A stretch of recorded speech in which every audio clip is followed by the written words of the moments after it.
할렐루야. 세상에 귀한 금이 세 가지가 있다고 합니다. 첫째는 황금이고, 둘째는 소금이고, 셋째는 지금이라고 합니다. 어떤 부인이 이게 사실을 알고 직장에 가 있는 남편에게 문자 메시지를 보냈습니다. 여보, 세상에 귀한 금이 세 가지가 있대. 첫째는 현금, 둘째는 지금, 셋째는 송금 그랬습니다. 그랬더니 얼마 후에 남편이 아내에게 문자를 보냈습니다. 여보, 지금 조금 입금했다는 것입니다. 가장 귀한 금은 지금입니다. 저는 황금보다도 어떤 돈보다도 지금 이 시간. 고린도후서 6장 2절에 보면 지금이 은혜 받을 만한 때요, 지금이 구원의 날이라. 지금이 은혜. 오늘 이 시간 오신 여러분 은혜 받으시기를 바랍니다. 온라인으로 예배드리시는 성도 여러분들도 여러분 처소에서 하나님께 예배하면서 큰 은혜를 받으시기를 바랍니다. 여러분 옆에 앞뒤로 보시면서 인사 한번 하십시오. 은혜 받으십시다. 잘 오셨습니다. 사랑합니다. 축복합니다. 우리가 인생을 살면서 배워야 할 두 가지 교훈이 있습니다. 첫째는 일들이 내가 계획한 대로 다 되지 않는다는 사실입니다. 여러분 계획한 일들이 여러분 뜻대로 다 이루어집니까? 다 이루어지지 않습니다. 또 한 가지는 내 삶에 일어나는 여러 그 상황들을 다스릴 수가 없다는 거예요. 내 삶 속에 일어나는 환경과 상황들이 시시각각으로 변하는데 그게 내가 다 다스려지지 않습니다.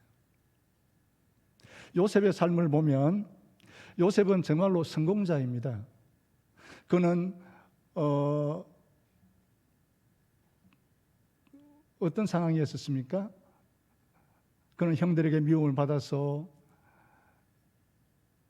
노예가 되어져서 팔려가고, 그리고 또 보디발의 집에서는 죄인의 누명을 쓰고, 그의 모든 삶을 보면 그 상황이 계속 변하고 있습니다.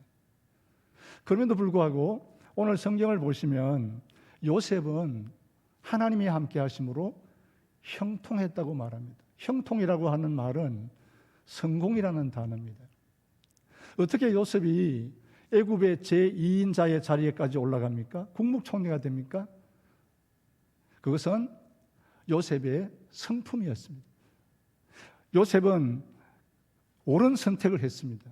하나님의 뜻이 무엇인지를 알고 분별해서 그 뜻대로 살아갔기 때문에, 하나님 주신 그 꿈을 쫓아가면서 그 성품을 유지했기 때문에 하나님이 함께 하심으로 그는 성공자가 될 수가 있었습니다. 성경을 해석하는데 해석학 가운데 모형론적 해석이라는 게 있습니다. 성경에는 여러 가지 모형이 나옵니다. 법궤도 나오고 성막도 나오잖아요. 그것은 다 모형론적 해석을 할 수 있어요. 그런데 예수님을 가장 잘 보여주는 모형이 누구냐? 요셉이라고 합니다. 여러분, 요셉의 생애를 보면 요셉은 이제 제가 말씀을 드리겠지만은 그가 형님들에 의해서 이제는 팔려가게 되죠. 웅덩이 속에 들어가게 되어지고, 그때에 이스마엘 상인들이 옵니다. 이스마엘 상인들이 이 낙타에다 싣고 온 것이 뭔고 하면은 각종 보화들, 거기에 보면 특별히 유황과 모략을 싣고 왔습니다. 길르아세스부터 왔다 그랬습니다. 그리고 이집트로 가는 상인들입니다. 동방의 박사들이 예수님이 탄생했었을 때 온 코스가 그 코스입니다. 길르아스로 와서 그리고 그들이 이집트로 갔습니다. 그러니까 그들이 올 때에 황금과 유황과 모략을 가지고 왔죠. 그리고 또 요셉은 요셉이 팔려갈 때에 은 20개에 팔려갑니다. 예수님은 은 30에 팔렸습니다. 가룟 유다에게. 이런 장면이라든지 이런 것들을 쭉 볼 때에 예수님도 탄생하셨을 때에 헤롯이 죽이려고 함으로 인해서 예수님도 이집트로 간 적이 있습니다. 그래서 또 그 요셉은 30세에 이집트의 총리가 되죠. 예수님도 30세에 공생애를 시작하십니다. 그래서 이런 여러 가지 사항들을 이렇게 종합해 봤었을 때에 예수님을 가장 잘 보여주는 모형이 누구냐? 요셉이라고 합니다. 요셉은 예수님의 그림자예요. 그런 면에 있어서 성경은 창세기 37장부터 50장까지 요셉의 일생을 다루고 있습니다.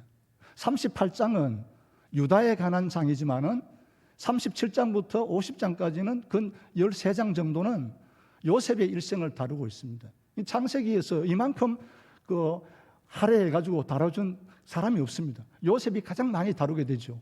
그래서 우리는 요셉의 일생을 통해서, 요셉의 삶을 통해서 우리는 많은 교훈을 받게 되어지고, 요셉이 어떤 환경에서 그가 성공했는가, 왜 성공을 했는가 하는 것은 오늘 이 시대를 살아가는 저와 여러분에게 많은 도전을 주고 교훈을 준다고 생각할 수가 있습니다. 성공은 환경에 달려 있지 않습니다. 성공은 성품입니다. 그래서 요셉의 성품을 여러분이 눈여겨보셔야 하는 것입니다.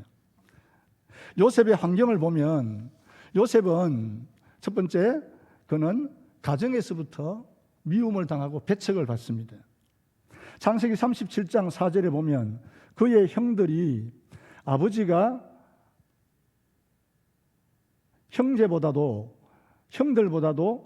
그를 더 사랑을 보고 그를 미워하여 그에게 편안하게 말할 수 없었더라. 아버지 야곱은 요셉을 사랑했습니다. 채색 옷도 입혀서 구분을 시켰죠. 요셉은 여러분 아시다시피 야곱의 11번째 아들로 태어납니다. 그런데 요셉의 그 형님들이 10사람 아닙니까? 그들은 다 이복 형제들이었습니다. 그런데 아버지가 너무 요셉을 사랑함으로 인해서 형제들은 요셉을 미워했고, 말을 들어보면 편하게 말한 적이 없더라. 전에 개역 성경은요, 은사가 불편했다.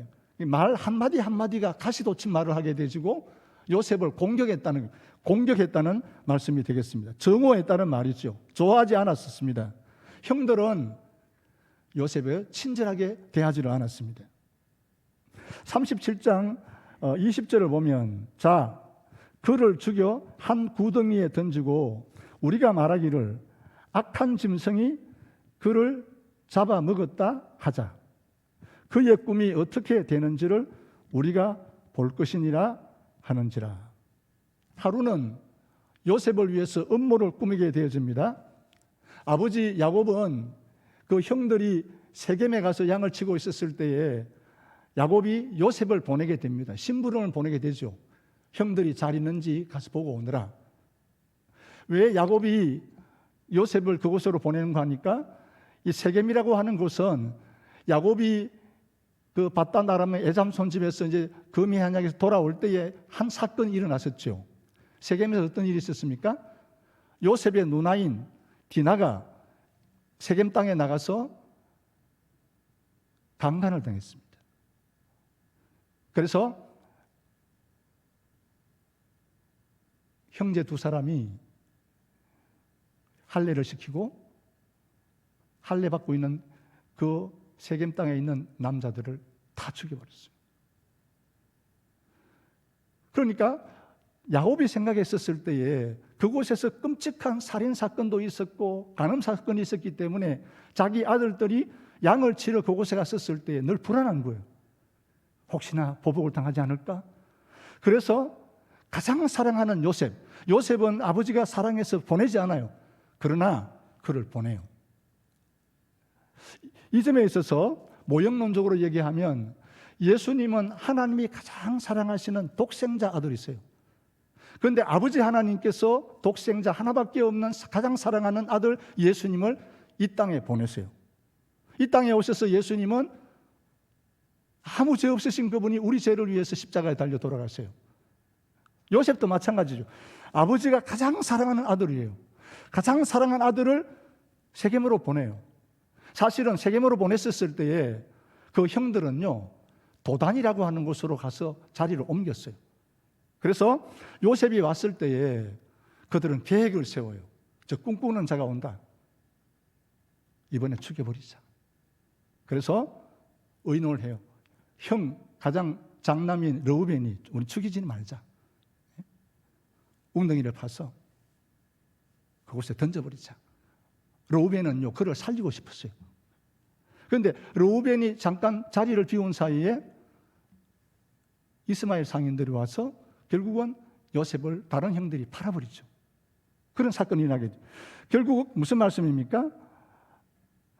이 요셉은요, 가장 호감을 받는, 아버지의 사랑을 받는 아들이었지만 그는 가장 미움을 받는, 가정에서 정오의 대상이고 배척을 받는, 그래서 가정에서 추방을 당하는 그 환경이 그렇게 불안했었습니다.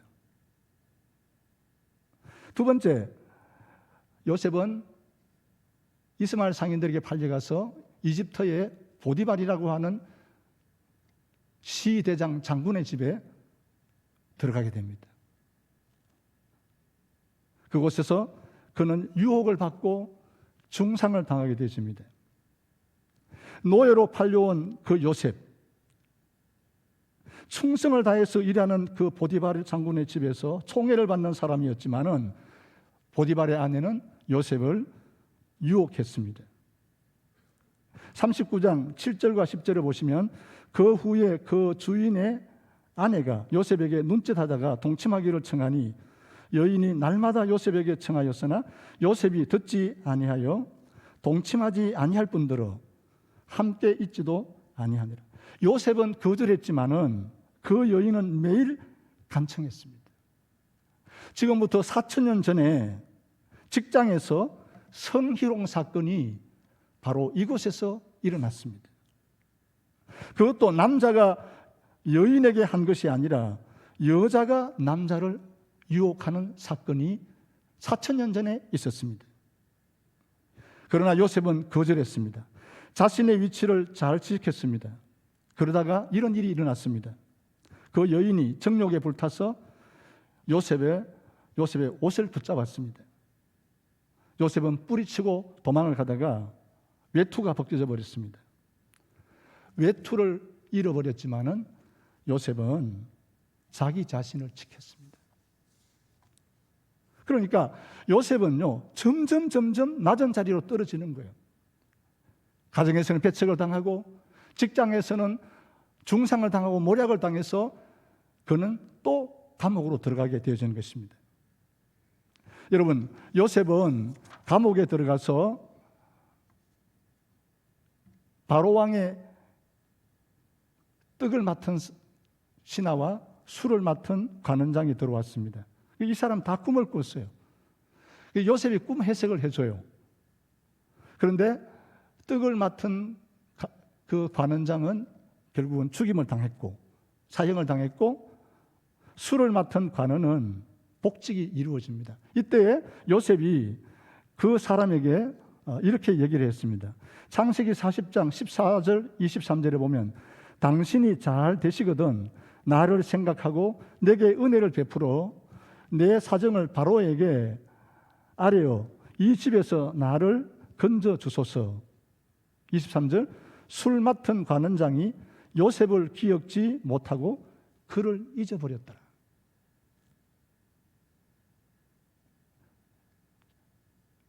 은혜를 입은 친구가 요셉을 잊어버렸어요. 이게 요셉이 겪었던 환경입니다.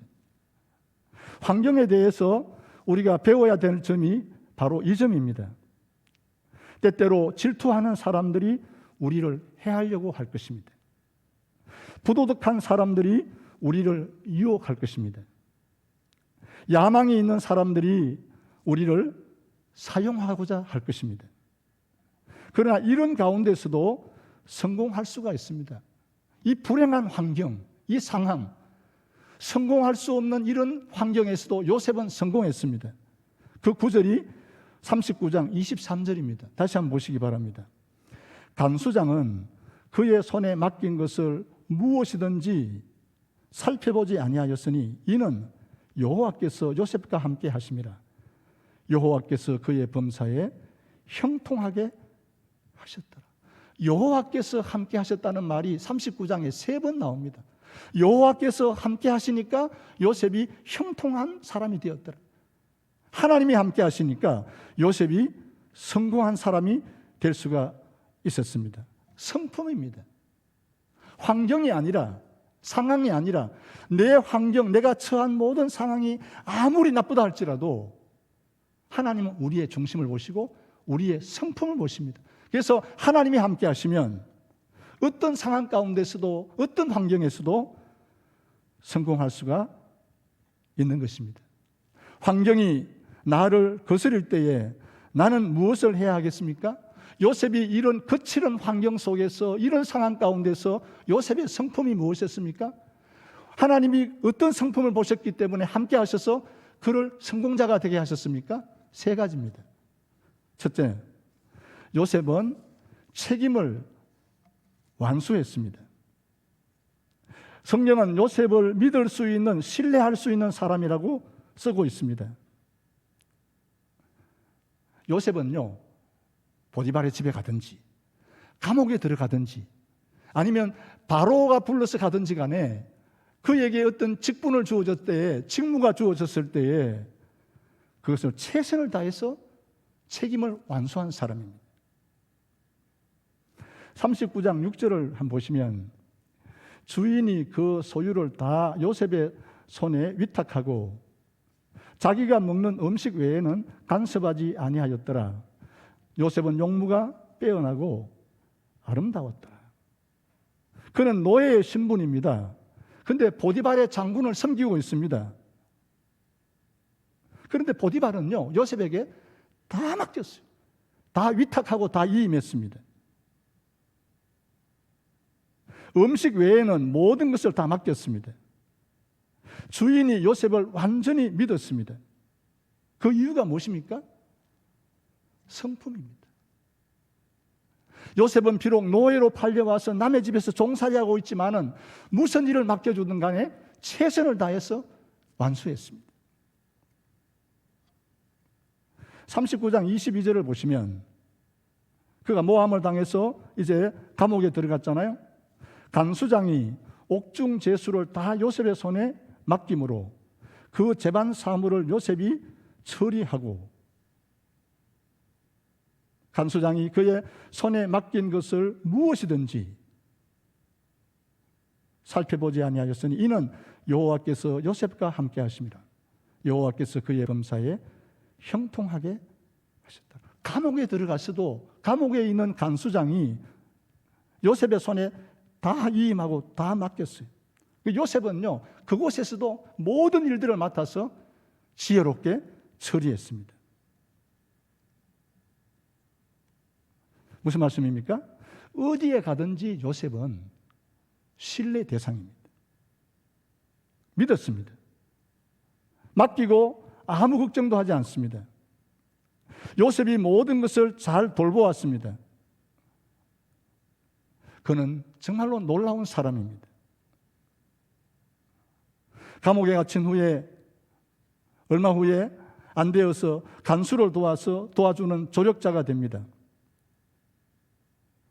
그는 역경을 딛고 환경이 아무리 나쁘지만은 자꾸 올라가게 되십니다. 비록 그의 환경은 계속 낮은 자라기로 중상모략을 당하고 억울하게 배척을 당하고 떨어졌지만은 하나님이 함께 하심으로 그는 조금씩 높아집니다. 상승하고 있습니다.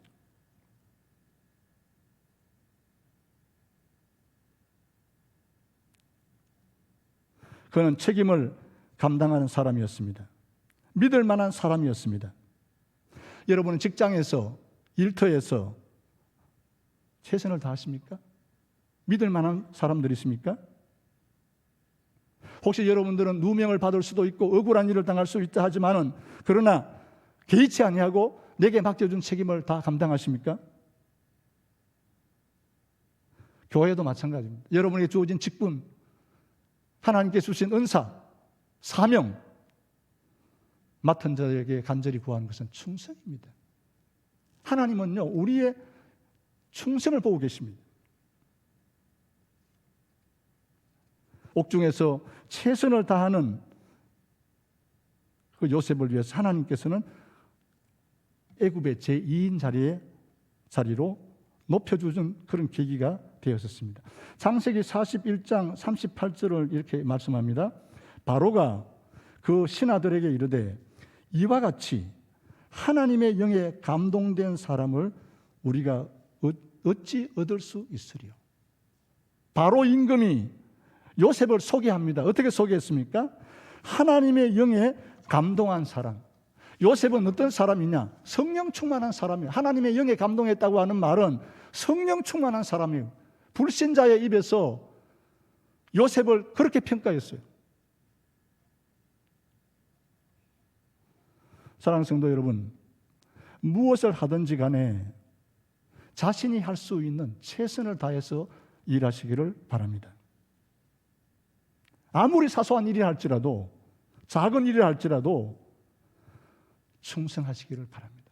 누가복음 16장 10절에 보면 작은 일에 충성된 자는 큰 것도 충성하고 작은 일에 불의한 자는요 큰 것도 불의하다 그랬어요.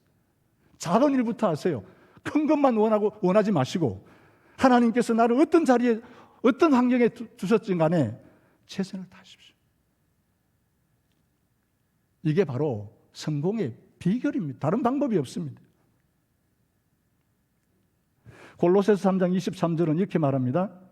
무슨 일을 하든지 마음을 다하여 주께 하듯 하고 사람에게 하듯 하지 말라. 우리가 하는 모든 일의 주인은 실상이 주님이시라는 거예요. 내가 직장에서 사장이 있고 상사가 있다 할지라도 그곳에서 내가 하는 일은요 주님이 계시다고 생각해야 돼요. 주님이 보고 계십니다. 주께 하듯 하는 거예요. 가정에서도 마찬가지고 교회에서도 마찬가지입니다. 목사님이 잘 보여야지, 장로님 잘 보여야지, 내가 교회 이렇게 되게 그런 생각을 버리세요. 주께 어린아이 하나를 돌보시고 가르치실 때도 이 어린아이가 주님이라고 생각하셔야 돼요. 주께 하듯 하는 거예요.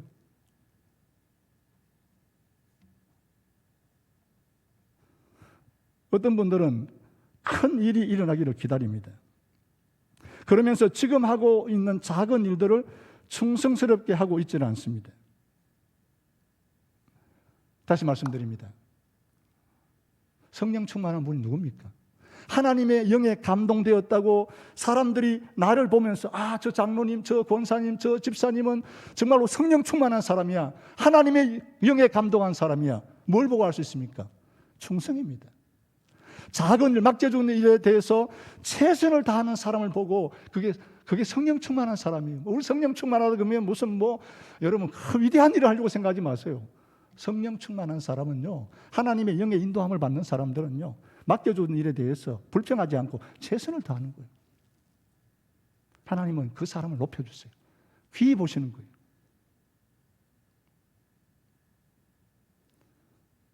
역경에도 불구하고 어떻게 성공할 수 있습니까? 첫 번째로 지금 내가 하고 있는 책임을 잘 감당하는 것입니다. 가정에서 부모님은 부모님으로, 자녀면 자녀, 교회에 대한 책임, 직장에서 책임, 국가에 대한 책임, 하나님께 대한 책임을 잘 감당하십시오. 최선을 다하십시오. 그러면요, 때가 되어지면 하나님께서 높여주십니다. 형통하게 하시는 겁니다. 하나님이 그 사람과 함께 하시면 형통한 사람가 되는 것입니다. 두 번째, 요셉이 성공했던 비결은요, 자신의 온전함을 유지했습니다. 자신의 도덕적 순결성을 완전히 유지했습니다.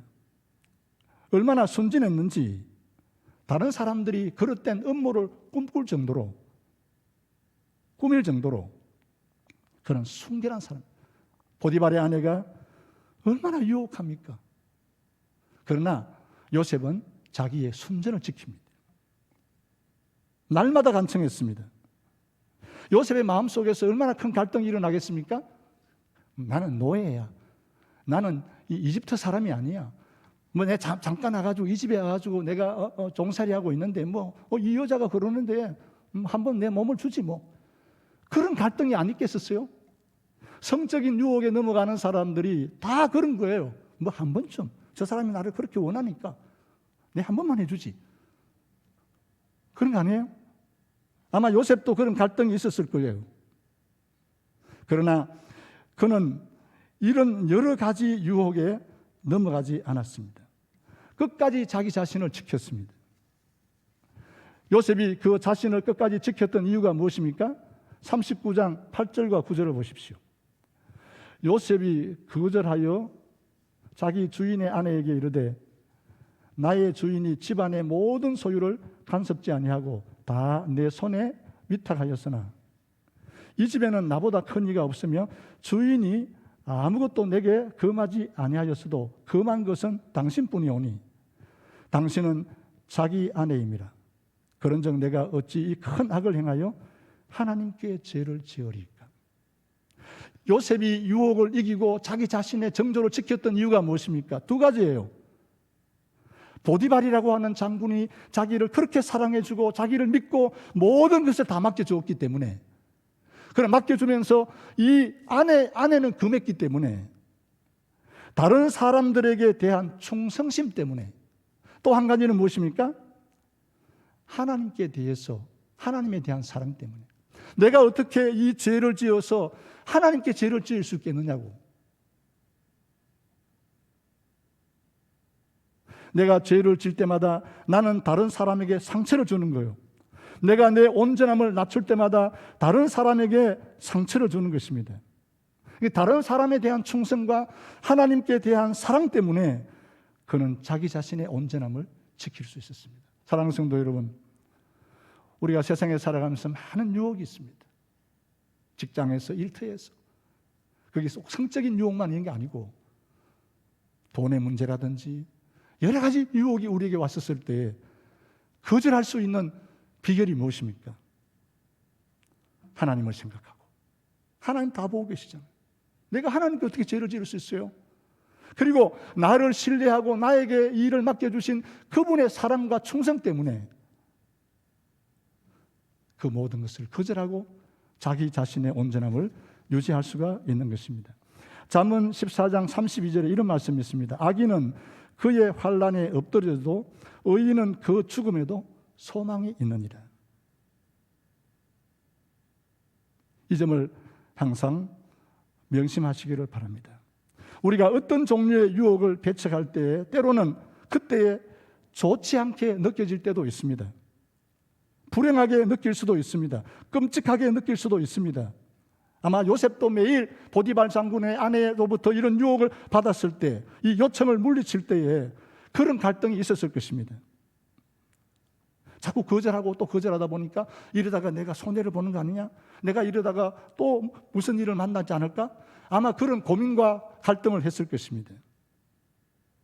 내가 좀 더 편리하게 대해주면, 한 번만 요청을 들어주면 나는 이 집에서 계속해서 이 좋은 자리에 있을 것인데, 이런 유혹도 있었을 것입니다.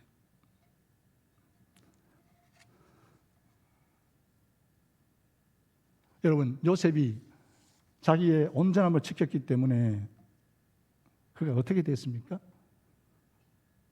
결국은 감옥으로 들어가는 것입니다. 상황은 점점 나빠지는 것입니다. 그러나 오늘 현실과 단기적으로 보지 마시고 장기적으로 보셔야 돼요. 먼 훗날을 보셔야 하는 것입니다. 항상 내가 올바른 일을 선택하고 내 순전을 지키면 지금은 억울할 수 있고 중상모략을 당할 수 있고 내가 많은 걸 잃어버릴 수도 있지만은 장기적으로 보면 그렇지 않습니다. 좋은 날이 오게 되어 있습니다. 형통한 날이 오게 되어 있는 것입니다. 우리는 가끔 나중에 그런 생각합니다. 야, 하나님께서 그때 하나님께서 나를 막아주셨어. 하나님 그때 나를 지켜주셨어. 내가 막 죄를 지을 수 있는 순간이 있었는데, 내가 엄청난 손해를 보기도 하고 오해를 받는 순간이 있었는데 내가 그걸 순전을 지켰더니 하나님께서 내게 이런 보상을 주셨어. 하나님께서 내게 이런 은혜를 주셨어. 그런 감사함이 들 때가 많습니다. 과거를 돌아보면요, 그런 순간이 한두 순간이 아닙니다. 만약에 내가 그 유혹에 넘어갔었으면 모든 거 다 잃어버려요. 그러나 순전을 지켰기 때문에, 정절을 지켰기 때문에 오늘의 열매를 주시는 경우가 얼마나 많은지 모르는 것입니다. 그래서 내 삶이 잘못되어 갈 때에 내 책임을 완수하시고 그리고 여러분의 온전함을 유지하시기를 바랍니다. 마지막 세 번째, 요셉은 하나님의 절대 주권을 믿었습니다. 요셉에게 꿈을 주셨습니다. 여러분, 요셉이 가지고 있던 꿈 아시죠? 어릴 때 꿈이 무엇입니까? 형님들의 곡식단이 11개가 요셉의 곡식단을 이렇게 삥 둘러싸서 막 절을 했어요. 그리고 또 한 꿈을 꾸었는데 해와 달과 10개 별들이 요셉을 향해서 절을 했습니다. 그게 하나님께서 요셉에게 주신 그런 꿈이었습니다. 요셉은요, 그 꿈을 붙들고 살았습니다. 그의 인생에 지대한 그 꿈이 영향을 끼쳤던 것입니다. 그 꿈을 나누다가 형님들에게 얘기했다가 아버지에게 얘기했다가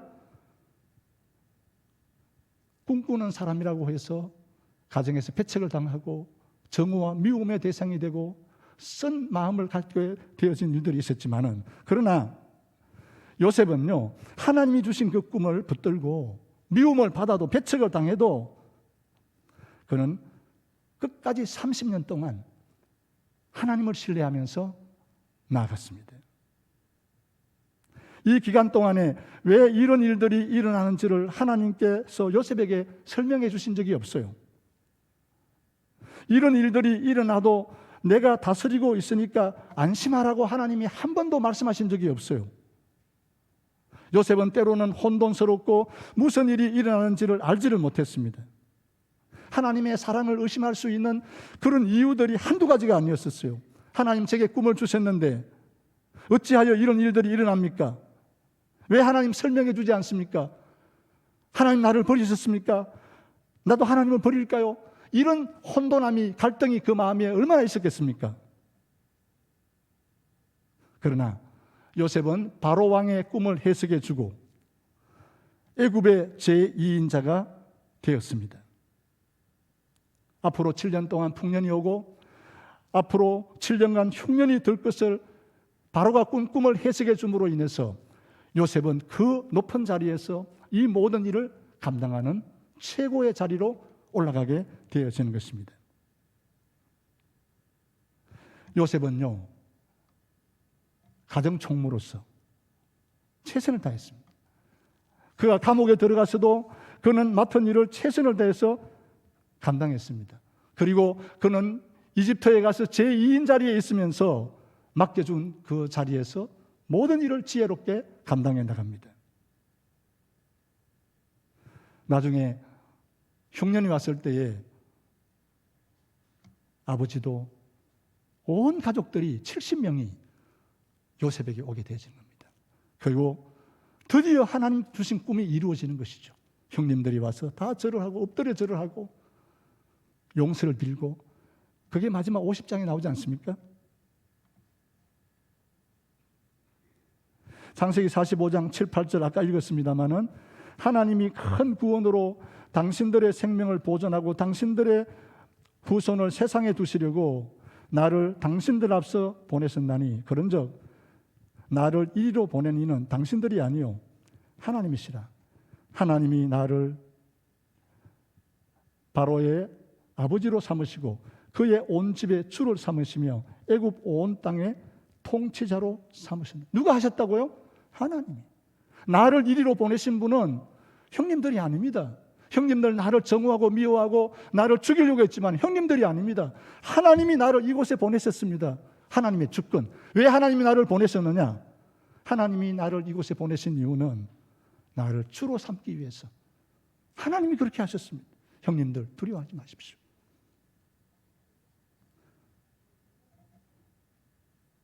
여러분, 두 가지 사실을 배우셔야 합니다. 첫째, 고통은 때때로 숨겨진 목적이 있습니다. 여러분에게 찾아오는 어떤 고통과 여러분에게 찾아오는 고난과 그 어려움이 분명히 하나님의 목적이 있습니다. 목적이 있습니다. 또 한 가지는 하나님께서 우리의 실패를 통해서 우리의 삶의 방향을 다시 바꾸기 위해서 고통을 주실 때가 있습니다. 고통에는 뜻이 있다 그랬잖아요.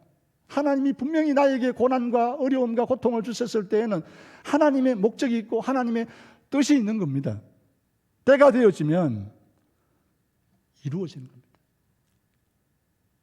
우리의 실패와 실수와 실망과 좌절된 꿈을 통해서 우리의 삶을 하나님이 원하시는 방향으로 바꾸기 위해서 고통을 주시기도 하는 것입니다.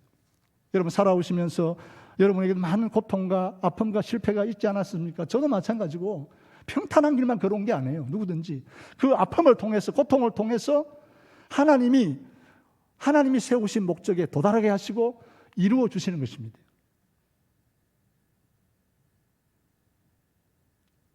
창세기 50장 20절에 보면 요셉이 형제들에게 이렇게 반응합니다. 당신들은 나를 해하려 하였으나 하나님은 그것을 선으로 바꾸사 오늘같이 많은 백성의 생명을 구원하게 하시려 하셨나니. 당신들은 나를 해하려고 했습니다. 형님들, 내가 정직하게 말씀드리고 싶습니다. 형님들은 나를 미워했습니다. 나를 정오하고 나를 죽이려고 했었습니다. 그러나 하나님께서는 그 모든 것을 바꾸어 선을 이루어 주었습니다.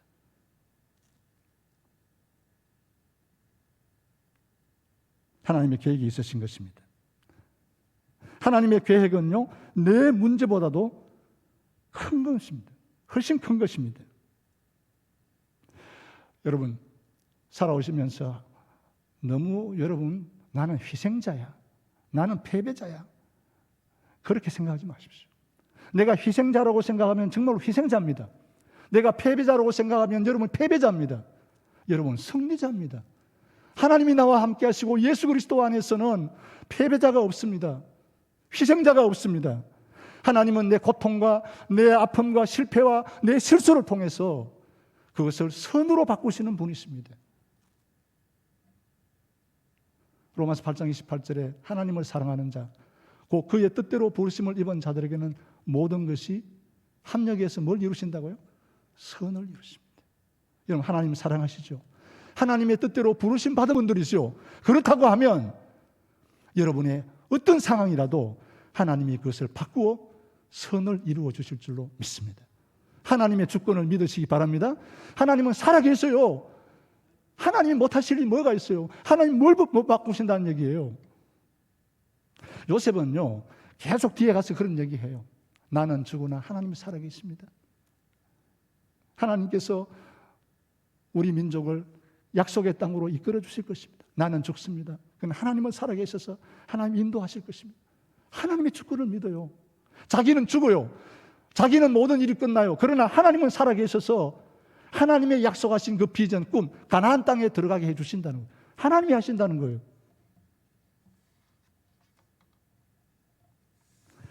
말씀을 정리하겠습니다. 저는 여러분에게 한 가지 질문을 하겠습니다. 여러분이 하시는 일이 주님께 영향을 끼치십니까? 내가 하는 일을 보고 최선을 다해 일하고 있다고 주위 사람들이 감사하고 있습니까?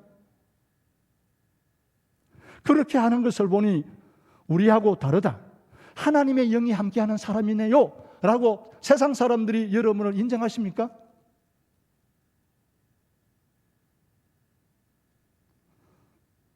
무슨 핑계를 대면서 적당하게 일하지 마시기 바랍니다. 무슨 환경을 탓하면서 내가 하나님께 가까이 가지 못한다고 핑계하지 마시기를 바랍니다. 남편 때문에, 아이고 자식들 때문에, 아니면 친구 때문입니까? 누구 때문에 헌신 못한다는 얘기를 하지 마세요. 변명하지 마세요. 작은 일부터 충성하시기를 바랍니다. 어떤 자리에 어떤 직분을 주시더라도 귀하게 생각하시고 책임을 다하시기를 바랍니다. 그리고 유혹이 많습니다. 그래도 여러분의 신앙의 정조를 지키시기를 바랍니다. 모든 시험, 유혹을 물리치시기를 바랍니다. 하나님 살아계십니다. 하나님의 주권을 믿고 하나님은 선으로 바꿔주시는 분이에요. 오늘 좀 힘들고 어려울지라도 꿈을 가지시고 비전을 가지시고 살아계신 하나님을 바라보시면서 달려가셔서 모두 인생의 성공자가 되시기를 주님의 이름으로 축원합니다. 기도하겠습니다.